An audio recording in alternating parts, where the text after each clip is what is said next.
প্রতি শুক্রবারের মতো সাপ্তাহিক ছুটির দিনে বাজারে গৃহিণী সালমা কাশেম শুরুতেই ডিমের দোকানে এসে জানলেন দাম বাড়ার কথা। সপ্তাহ ব্যবধানে 10 টাকা বেশি দিয়েই ডিম কিনলেন তিনি। আমরা তো সাধারণ জনগণ হলে আমরা জিম্মি, আমাদের শুধু টাকা যা যাইতেছে, আমাদের মাসে 5,000 টাকা আরো বেড়ে গেছে খরচ। মানে এই সপ্তাহে মনে করেন একটু বাড়তি, সবাই বলতেছে যে খামারে নাকি ক্রাইসিস ডিমের। রাজধানীতে হঠাৎ করেই বেড়েছে ফার্মের মুরগির ডিমের দাম। গত সপ্তাহের তুলনায় 10 টাকা বেড়ে ডজন প্রতি বাদামি ডিম 130 ও সাদা ডিম 120 টাকায় বিক্রি হচ্ছে। সরবরাহ কমায় দাম বেড়েছে বলছেন বিক্রেতারা।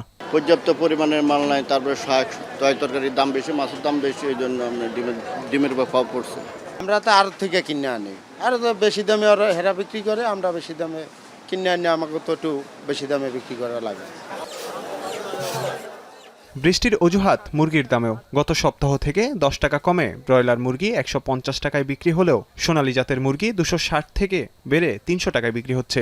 সোনালী গত সপ্তাহে বেচেছি 260 টাকায়, আজকে বেচতেছি 300 টাকা, 290 টাকা। বৃষ্টির কারণে মুরগির দামটা বাড়ছে, মুরগির লোড আনলোড করতে পারতেছে না। তো 1 কেজিটা 300 বা তার চেয়ে বেশি বিক্রি করছে, মানে কিছু বেড়ে কেজি প্রতি 20, 30, 40 টাকা করে বেড়ে গেছে।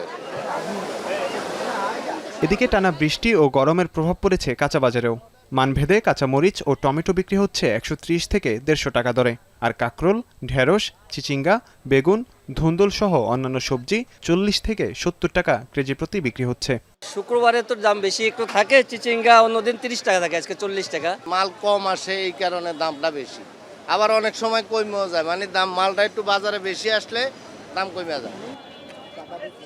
গত সপ্তাহের তুলনায় বিভিন্ন প্রজাতির মাছের সরবরাহ কমেছে বাজারে। গরু ও খাসির মাংসের দাম অপরিবর্তিত রয়েছে।